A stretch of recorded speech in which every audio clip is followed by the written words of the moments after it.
We're really happy to see so many able to join us live here in person, virtually, for our HR Council meeting for, is this February?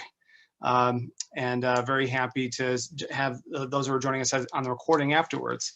So this is our HR Council meeting for February, and very happy to have Michael Mac McVey, President of Clearview Management Resources, here to talk to us today about operational intelligence alignment, which is how to use an integrated systematic approach to improve the way you attract, hire, and develop your team and align them toward the company's strategic goals. So hopefully we'll walk away with a business process that you can use to benchmark your current methods. A little bit more on Mac. So he's the CEO and co-owner of the Clearview Management Resources Integrated Performance Solutions Group. 48 years in business and organizational communications from Otterbein University, co-founder of the Manufacturers Legacy Partnership, conducted a study for the Ohio State University on manufacturing needs for skilled and highly skilled talent, is a co-founder of Veteran Professionals Network of Central Ohio, 17 years of employment in manufacturing industrial arena, including 5 years as VP of HR and VP of Operations for a manufacturing firm. Manufacturing experience with CVMR includes co-founding the North Central Ohio Manufacturing Alliance, and he's a partner with the Central Ohio MEP Manufacturing. What is it? What does the MEP stand for again? Manufacturing Extension Partnership. Extension Partners. Thank you. Our system around the state. And he's involved in so much more. Definitely has a vast array of knowledge in manufacturing and hiring workforce talent. So we're very happy to have Mac back with us again. He was a presenter, oh gosh, it's been maybe a year and a half or so ago. And I think Frank's on this call. As you get older, you know, what seemed like it was a year ago was 5 years ago. It happens, but thank you again to Frank for reconnecting us. I think he's on this call, Frank Gibson. We're very happy to have Mac, and I think he's going to introduce maybe some other folks with him as well. But with that, I think I'll have Mac kick us off. Okay, thank you, Matt. Appreciate it. As you see, I have a cohort in crime here, Josh, who is helping with the technology. He's a partner. And then I have Karen back here. Okay. So if anything goes wrong with the technology, we point the finger over here. No. I'll do my best. And I do have a bad sense of humor, so I apologize up front. All right, you should be able to see that now. Okay, so as Matt said, my background is diverse, but the common threads throughout the 40 some years has been the talent management world. Beginning with the nuclear Navy, I was picked up and did 4 years of training of reactor operators, engine room operators, engineers out in Idaho. And some people wonder, okay, you're in the Navy and you're in Idaho. Yes, that was an Atomic Energy Commission site. Anyway, so I have a lot of experience in this and a lot of passion about many of the different elements of the world of talent management. One of the strongest ones is talent development. But foundation is the fact that I definitely believe that talent management should be the focus of organizations. So anyway, moving on. How many of you have experienced these daily? How many of you have too much time on your hands? People take care of all the problems. They don't bring them to you. You're trying to figure out what is your job here. When they solve problems, the problems never come back up. They're taken care of for life. Okay, you get the picture. How many of you look out your window and you see a line that goes up around the block of job candidates? They're knocking at your door. You're having a hard time keeping them away. You don't even have to post. They're there. How about this? Your workforce has all the talents that are needed to help you to achieve your growth plan, to achieve your sustainability goals, including operating of all current and projected changes in technology. If you have this, you should go spend your lunch somewhere else. So anyway, okay, how many of you have heard about the competition for talent here recently? right? It's huge, especially when you get into high-tech world. Okay, so here's where we're going in this hour. And basically what I'll tell you is that I probably put down that we'd covered too much. So it's basically going to be a brain dump. I'm going to cover things really, hopefully rather quickly, include a few stories, but I got to be careful of those. They take too much time. And but then there's going to be a time for questions afterwards. And even if we can't get to the questions today, you can contact me and we'll answer questions. So where we're going today, we're talking about problem solving, having a process for it, problem solving, change management. We call it transformation methodology, talent acquisition, which is another word for hiring, but it also includes the attracting, recruiting, those parts of it. And then talent development, AKA training. All right. So that's where we're going. Right up front, let's cover a few things that I find to be critical elements of all three of those categories. Critical elements are, does your corporation have a strategic plan and are people aligned with it? You'll hear me talk about alignment a lot. Alignment is a huge part of a term called employee engagement. And the fact that if your employees are aligned, the greater their production and the lower their turnover rate, the higher their retention rate is. Okay, so alignment, corporate strategies, where's the business going? What are the growths that they want, the changes they look to make, what kind of culture they want to have, all those kinds of things. They then lead to, you have this tiering effect across the corporation, or you should, where like finances says, based on those corporate strategies, here's our strategies, here's what we need to do. Talent management says, here's our talent strategies, here's our tactics. So if you get into these things, like if you look at talent, I'm pointing at this like you can see me pointing.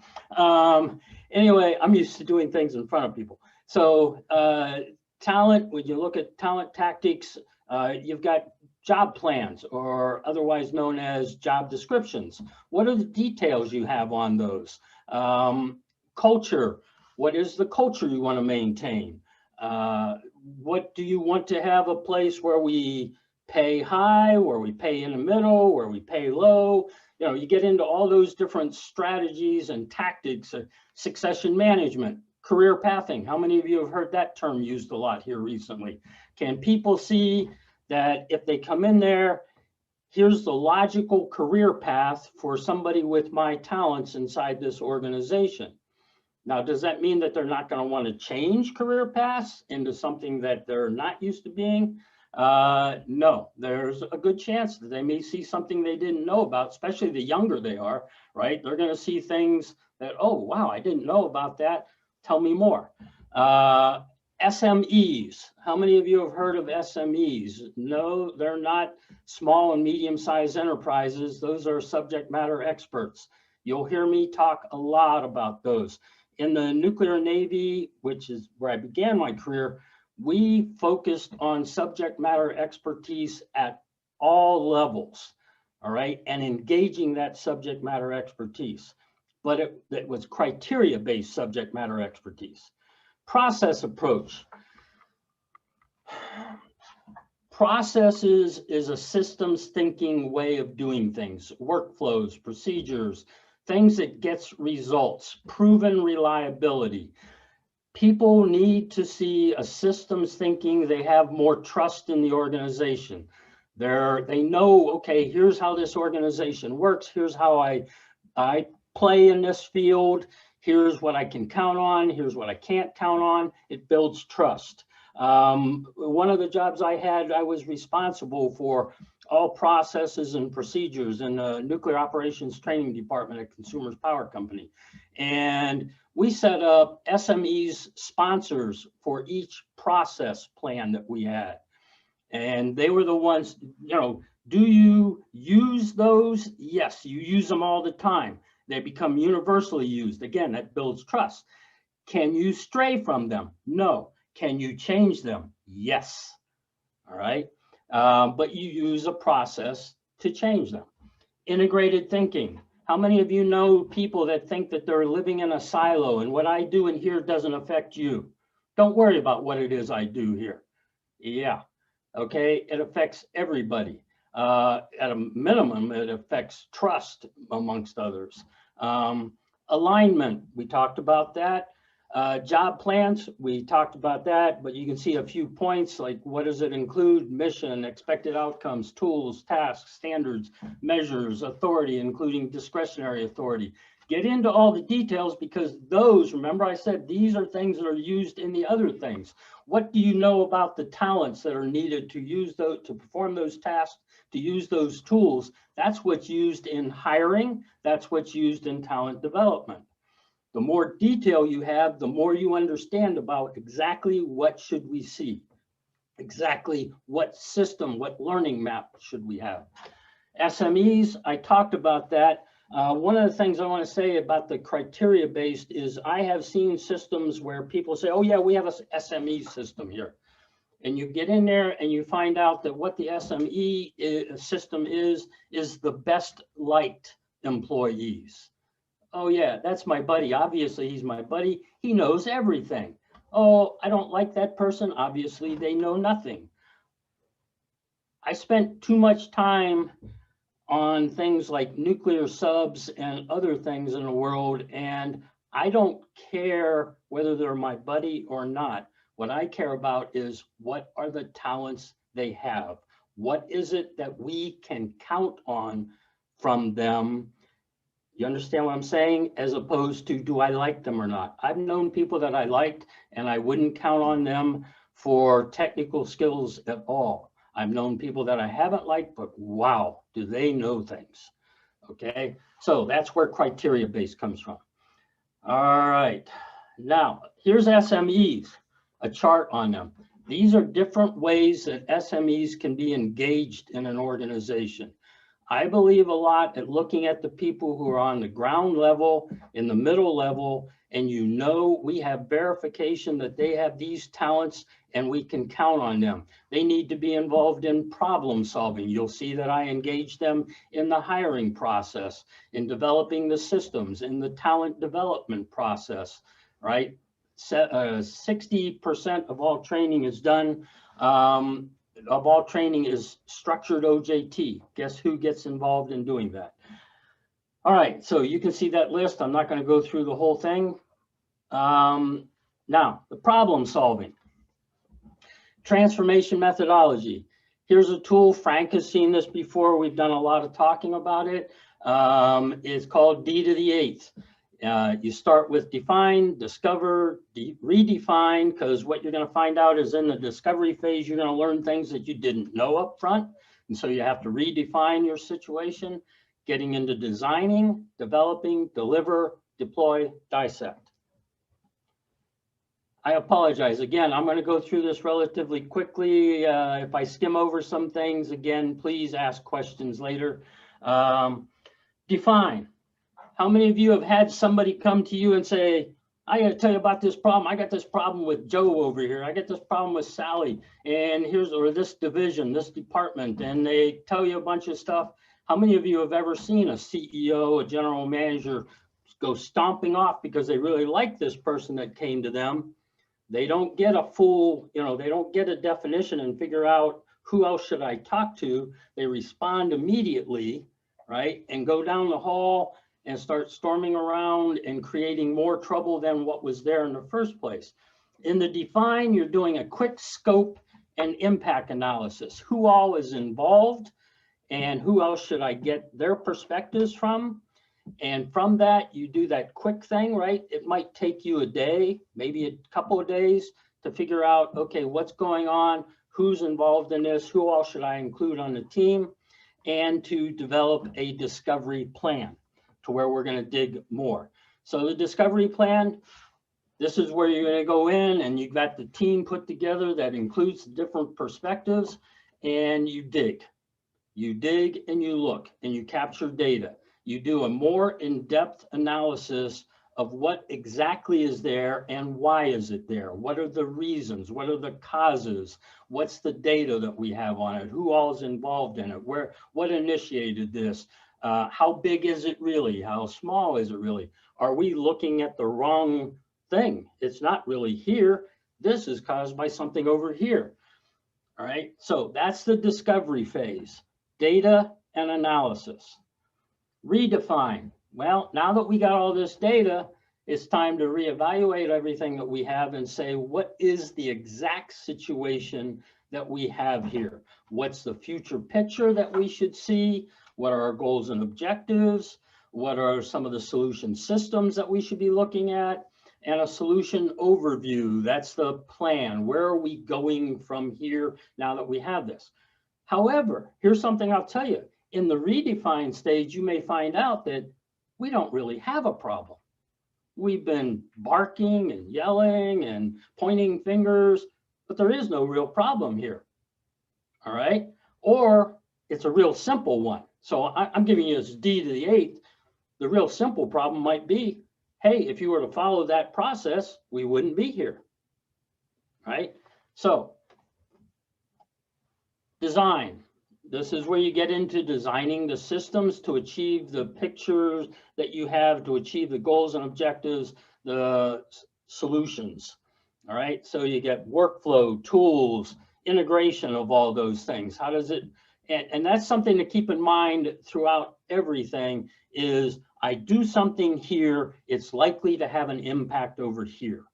What is that impact? It's negligible, it's significant. What do we need to do? It's a positive impact, it's a negative impact. Okay, develop. This is where you take all the data that you have, you take the results, the design, and you build, right? You build the systems, you build all the tools, you build the workflows, the processes, procedures. You even start to build an idea of what kind of training you're going to have to do for people, right? You're making a change results in need for training. Prototype it. What that means is you try it out in one small spot, right? Maybe you try it out in a division, try it out in a department, try it out in a unit, and then you learn something from that, you know, kind of like the best laid plans of mice and men, and you make some changes to it, and then you get to deliver, right? See, I'm going to cover deliver and then deploy. What's the difference? Well, in deliver, you're taking it to the people before you deploy it, laying it out, giving them an introduction to it, you're briefing them on it before you then implement it. Because sometimes what you'll find is it's like getting the buy-in is what it's about. Delivering is about getting the buy-in and also getting some feedback from others who weren't engaged in the process that might say, oh, have you thought that some people are going to resist it because of, you get information, okay? Anyway, so you deliver it to them. Oh, I had a situation, I'll tell you real quick. I was made the vice president of Longaberger Corporation. How many of you heard of that basket weaving thing that used to be down in Dresden, Ohio, right? And within the first 10 days, I had 7 employees come to me and tell me about all the problems they were having with discipline. People that were being fired, people that were being suspended, and you know, and it was arbitrary. So I did some research on it, found out that this was true. I went through all the data, all the employee records, and saw unbelievable data. So what I ended up doing was they basically had a 5-page employee handbook, and it was not real clear in places. And so management thought that they had unlimited authority to do anything they wanted to with people they didn't like. And we redid the employee handbook, clarified things. And then what I did was I spent the 36 hours taking this concept to 3 plants and meeting with all shifts. First, we met with all management, talked to them about it. Then we took it to did this 36 hours of briefing of all employees, including the management teams with them, to explain this. And we got questions. They knew it was coming now. We got their buy-in. We listened to some of their things and made a couple of changes. And then we got to deployment. that delivery section can be dramatic. We also do in the delivery section, I moved to deploy too quick. You get into like training that you may have to do, setting up of SMEs, setting up of mentors, that kind of thing to help people to deal with the change, to help them to understand how to implement it. The deploy is put it to work. That's a simple one. Okay. There is one that I just suddenly realized is not on. Oh no, it's behind the pictures. Sorry, and it's dissect, and that's where what you do is, okay, so we think we got all the bugs worked out, but you guys know as good well as I do, even though you go through this whole process, you're going to still find some bugs. So like once a month, do a debriefing. In 6 months, hold a meeting and find out everything. So you measure, analyze, track, tweak again, right? So that's D to the 8th. This is used, will be referred to in the other two processes about hiring and talent development. How many of you have ever heard somebody say, okay, here's what the problem is, and the answer is training. We need to throw training at people, right? Or here's what the answer is, we need to hire somebody. Let's go back and look at the D to the 8th process you just put this through, the problem solving process. Is that really the answer? And this is particularly true when organizations are making lots of money, because then they look for the quick and easy answers, and they will be less likely to put it through a solid process, problem solving process up front. Okay, so moving to talent acquisition or hiring. I'm used to asking if you have any questions, but that's not possible today. That'll be at the end. Okay, so world of talent acquisition, hiring. How many of you have an approval process? In other words, if you're going to hire somebody, you have to submit a request to hire, right? A job request. If you don't, you should have. Even if it's in the budget, right? You have a job that's supposed to be hired on this date in the budget. Well, where are we? Are we where we thought we would be in the budget? Have we hit the benchmarks that we should have hit in the budget? You should have an approval sheet no matter what job you're hiring. Some managers will say, well, wait a minute, that's what you pay me for. You pay me to make those hiring decisions. Yeah, well, you realize again how many times we end up with people that we shouldn't have, and we end up with them for a long time. I've seen situations where managers had a problem with a director, and what did they do? They didn't deal with it. They actually moved that person into another job that had no consequences whatsoever, right? It was kind of like a makeup job. They're paying over $100,000 a year for this person to sit in a corner, and then they hired somebody to do their old job because the manager couldn't deal with the problem.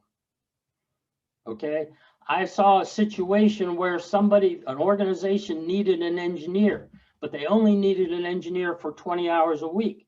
So what did they do? They hired the engineer, made him a manager of a 17-person organization to justify the other 20 hours and to justify the pay. And so what happened? They got an engineer for 20 hours a week, and they got an irritated group of people of 17 because this person was not a people leader. Okay, and so they were able to justify this 40-hour-a-week position and irritate everybody else. Okay, so job requests. Job requests is basically a process of approval, getting approval is basically a process of questions, such as, is this job you're requesting in the budget? Is it a part of the succession plan? Is it a part of a strategic growth plan? This is where you also get into things about, do you have a job plan for this job? Have you looked at everything that this job is to do? Is that job actually being done by somebody else? Why are you looking at doing this? That job is actually performed by this organization over here. Why are you doing this?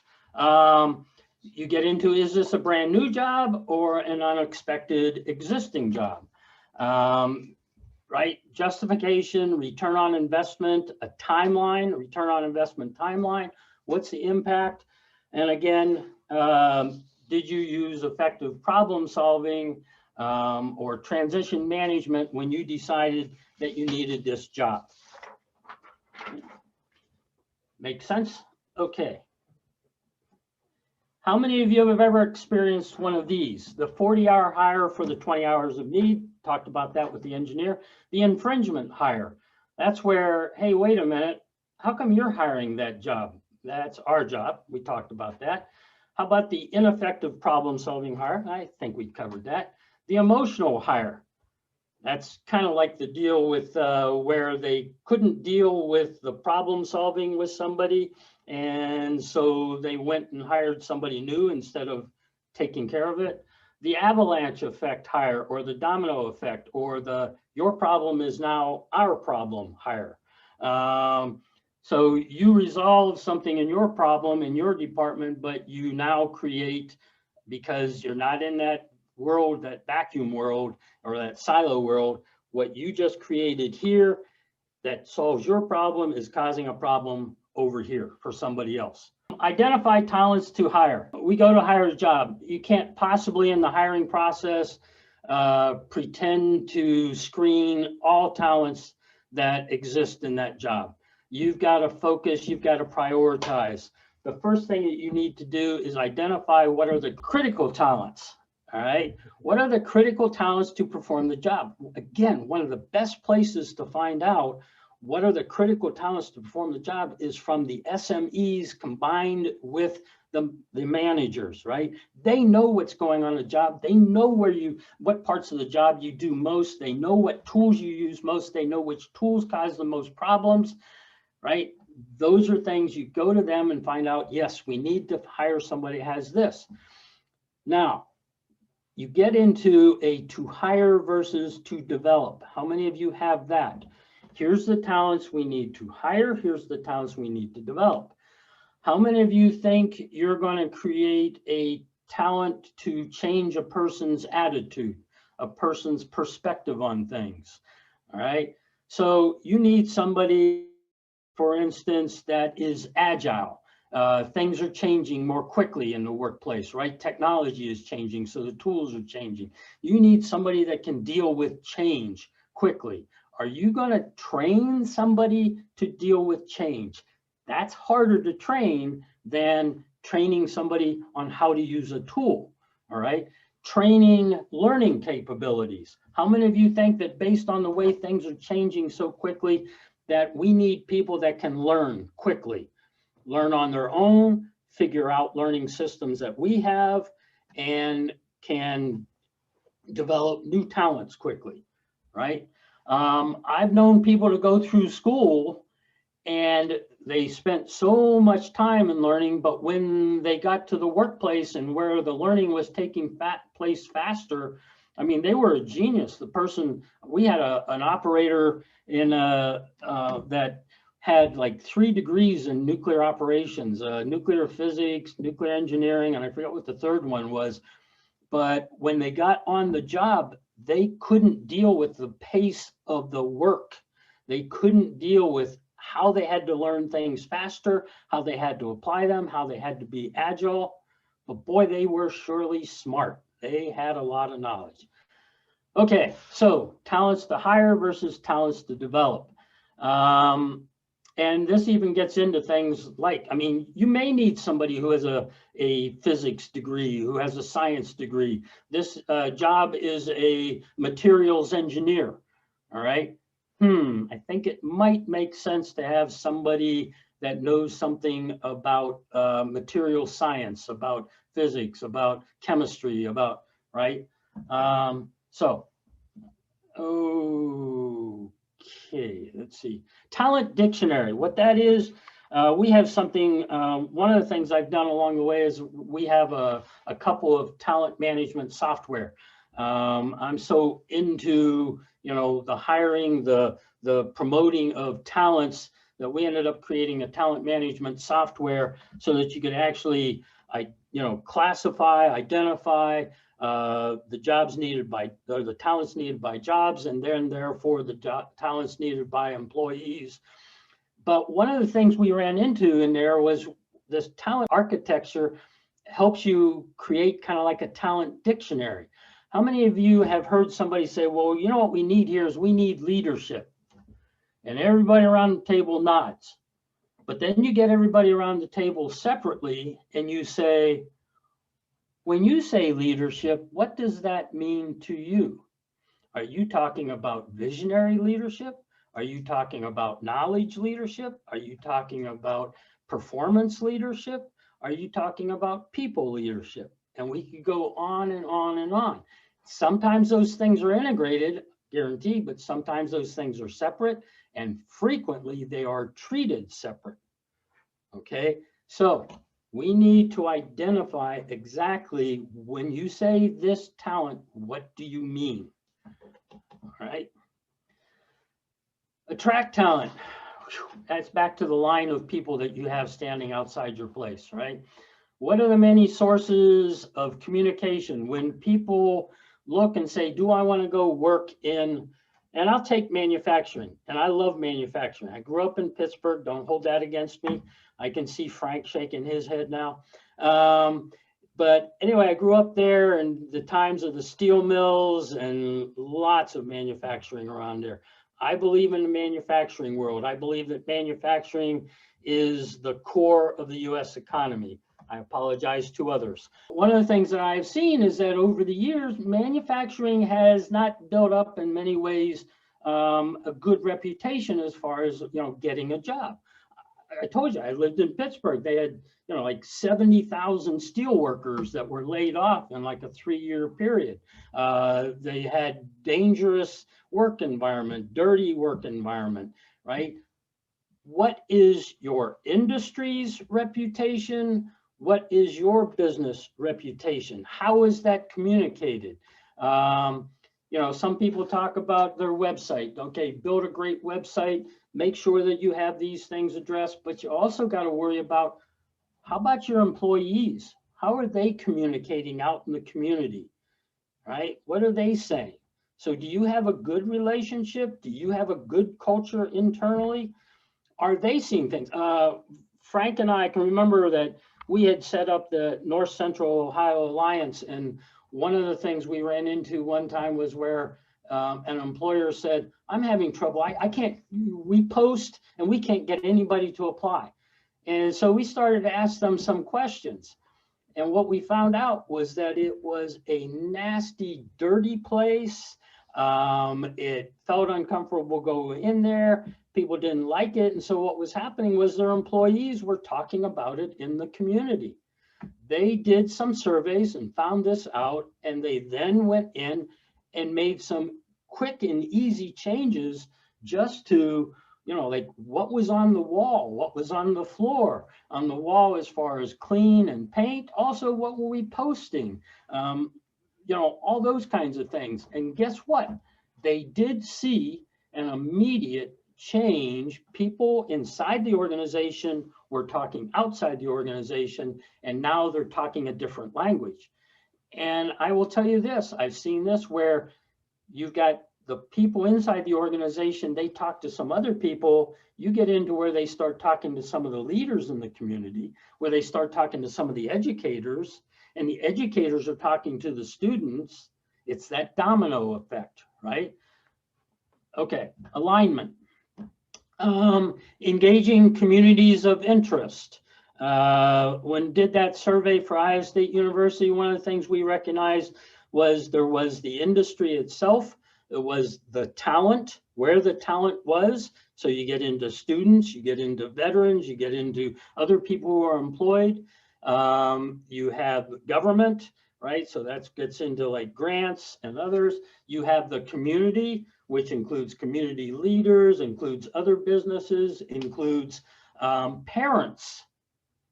Think about that. If you have a parent that grew up in Pittsburgh with me, they might not like manufacturing like I do. They might be able to just remember that their uncle, their brother, their grandfather, right, got hurt, got laid off, okay?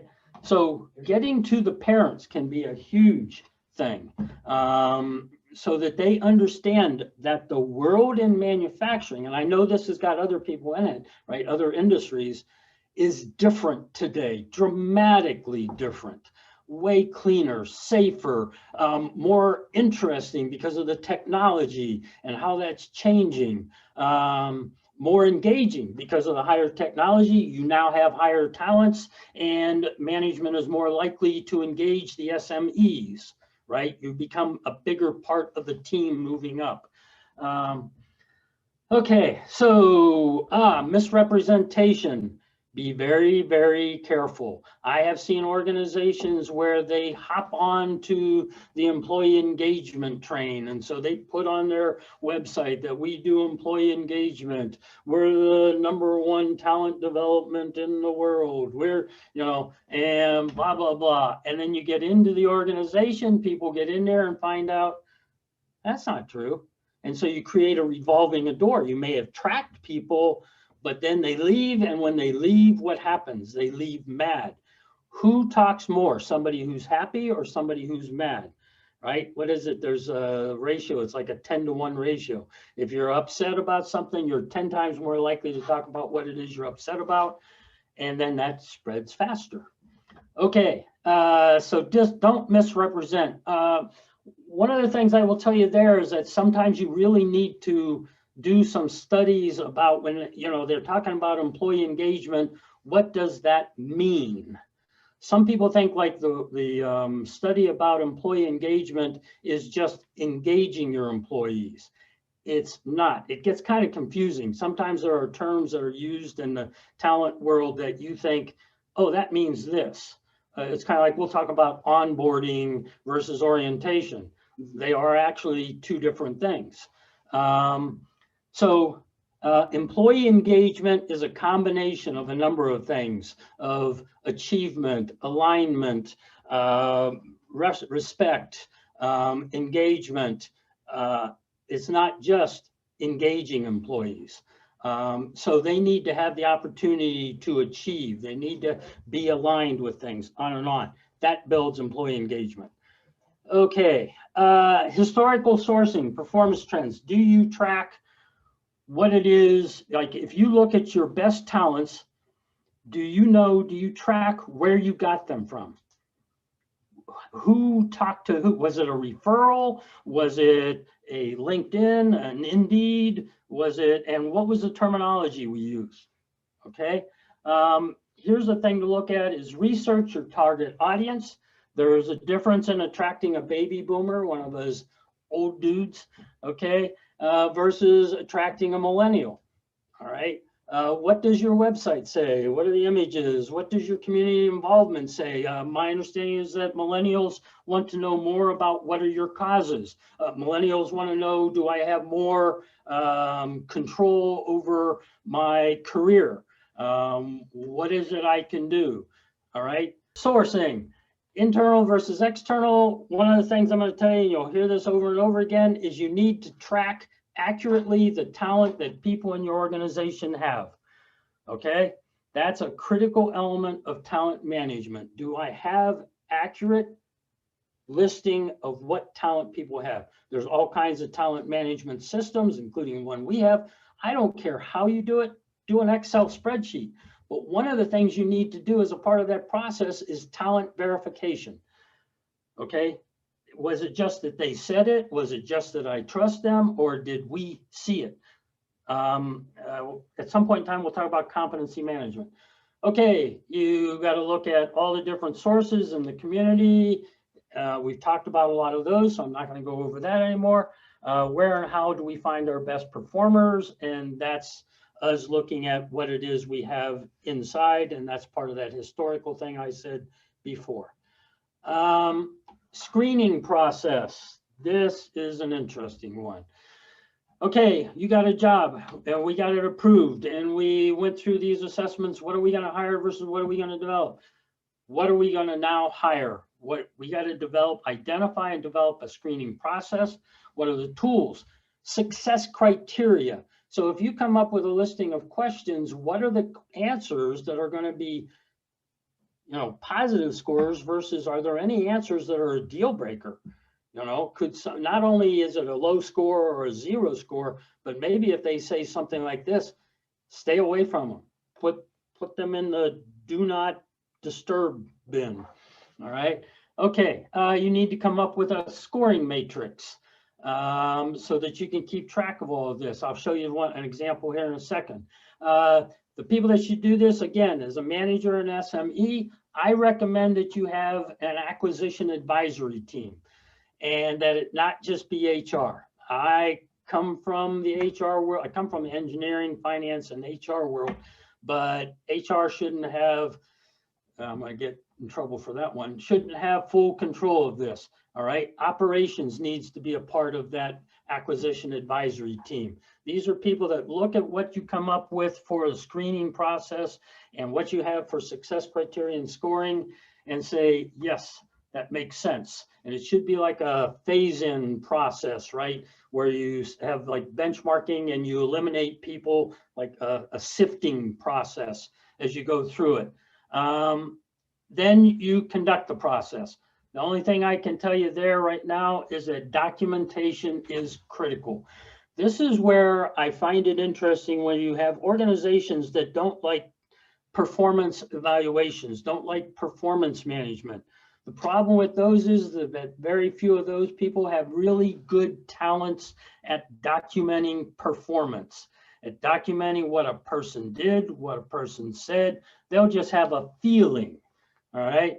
I know that they weren't doing what they should have been done. I know, not clear documentation, and you should have that in the hiring process. This also protects you from a number of, let's just say, unwanted lawsuits, right? The other thing it does is it just makes you better at, accurately identifying talents, who has them, who doesn't, what talents they do have, excuse me, what talents they don't have, all right?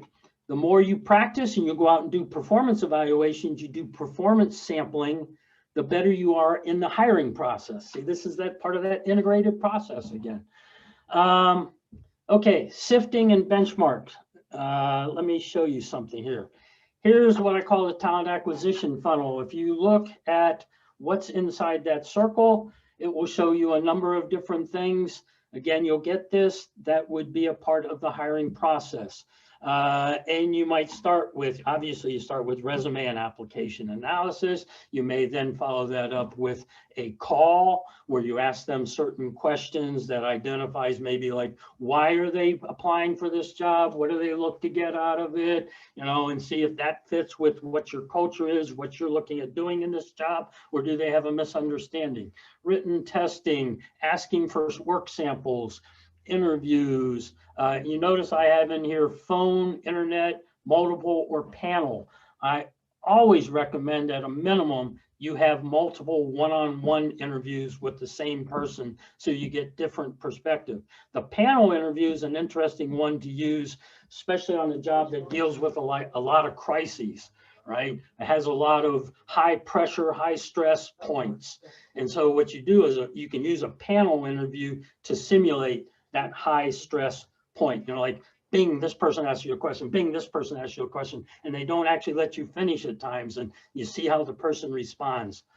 Okay, so what you can do is set like points in there where you say, okay, we're going to add up scores and see how you did, and then we sift out some people at that point, And I got into too many stories, so I'm going to go a little bit faster. Here's an example of a tool that you could use in the hiring process where you have the question, critical dimensions of it, success criteria.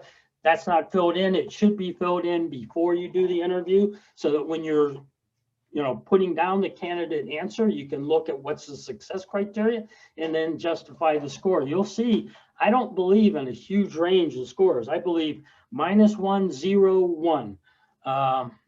Okay, so that was the screening process. Now we go to select. And basically what you get down to is a scoring comparison matrix that has weighted phases. One of the things you need to ask yourself is to go back and look at the screening process is what what things that were done initially, are they just a sifter or should they be added into at the end? Okay, like if you do simulations, should that score be added into the end, right? The whole thing? And I'm going to say yes. So that's something you need to figure out. One question that's come up is some people have talked about what happens if somebody tells you something partway through and it's not something that you were asking about, right? You hadn't asked, but they bring up something. You could set up a separate box that's called like initiative, and they bring up some things that's showing initiative. You should have a weighted process. You will say that certain parts of this are more important than others. Here's something to think about. These are talents that should be considered as a part of project management. You set up a project team. Typically what happens is you say, okay, we need somebody from these different departments. All right, so then you send to those different departments and say, send me somebody to be a part of this project. Sometimes it's as simple as this. Who can we afford to lose for 5 weeks, right? No, here's things that, another thing you should do is like hiring, but it's like hiring for the project. These are talents that are needed to have a successful project team. Probation is another part. You need to have structured onboarding, structured job training, and job performance. They have to have a time. Is this a part of the talent acquisition? Some people argue it is, because you're not actually hired until you finish probation and you have been approved. Retained decision, it should be a 3-parted weighted scoring matrix to cover the onboarding, the job training, and the job performance. How well did they do in each of these? The last thing, debrief, process, and team, is about how did we do on this hiring process, on this talent acquisition process. At the end of each one, there ought to be a lessons learned. Here's what I want to say. You're going to get the process. If you go to clearview-mgt.com, you can see some of the process tools there. If you have any questions, and I promise I do not try to sell you. Oh yeah, I do remember saying that one that you were talking about, one I did before. I will not try to sell you. I will just answer your questions and lead you in directions where you can get more answers. My job is I see it as I have a passion about talent, and I think you should too. And I want to, embed that where I can. Okay, it's my mission. So. Well, thank you, Mac. Again, that certainly comes through. Your passion on this shines, and it did a year and a half ago when we first met you. But yeah, did you have any kind of more specific examples on going through a D8, the D8 process with a problem or a challenge, and can go through those steps and show how that kind of would look? Okay, here's an interesting one. It's a general one. Salespeople. Okay, and I is one, right? So you have somebody come to you and they know somebody in the organization, and I saw this at a county, underneath a county commissioner's office, and the person was selling a certain product, all right, and said this product was the answer to all these, right, problems. Well, if they would have had this process, they could have taken this solution set and gone back through and said, okay, so identify what are the problems we have that would do this, that would require this. How would this fix that problem? And you walk through each of these steps and you keep referring to this solution set to say, how is it going to take care of this? And do we have any of those? Would there be a cheaper and better solution? And so you walk through, what is it we exactly have here, right? And you put those supposed problems that this addressed through this whole process in this organization. This was a $500,000 piece of software, and I'm talking about 28 years ago, okay? And what did they do? They went out and they bought it. They did not put it through this process. They bought it, And then they started to implement it, and they found that it was causing more problems because they didn't have the problems in the first place. All right. And then, okay, so it complicated things. It didn't get them answers that they needed. And it just caused other problems. It took away from the credibility of that department. I could go on, but does that help? Is that another? Absolutely. I think that's a good example there. Yeah. Yeah. Excellent. Any other questions for Mac on this? Before we, and of course, I'm sure he's going to provide these slides and any additional handouts or Oh, yeah. information after this presentation is over, along with his contact information. I'll have that all sent out to everyone here. Seeing no questions in the chat or otherwise, I'm going to say thank you again to Mac and to his tech team behind him. You guys didn't lose power or anything. It worked out really well. Thank you so much, and a really great presentation. And thank you all for attending, and those that are watching the recording afterwards. And we will see everyone next month at the March HR Council meeting. Thank you again. Thank you, Matt. Appreciate the opportunity. Thank you. Thank you.